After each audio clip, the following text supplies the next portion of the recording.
ഇവിടെ സ്ഥലത്തുണ്ടായിരിക്കണേ. നറുക്കെടുക്കുന്ന ആളുകൾ സ്ഥലത്തില്ലെങ്കിൽ നമ്മൾ വീണ്ടും എടുക്കുന്നതായിരിക്കും. ഓക്കെ നമ്മൾ ആദ്യത്തെ നറുക്കെടുപ്പ് ഫസ്റ്റ് പ്രൈസ് ആണ് എടുക്കുന്നത്.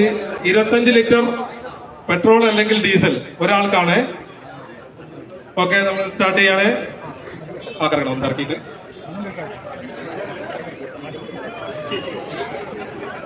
ആദ്യത്തെ നറുക്കെടുപ്പ് എടുത്തു.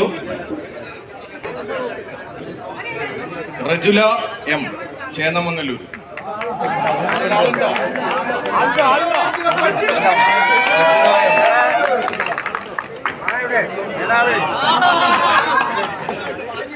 അടിപൊളി.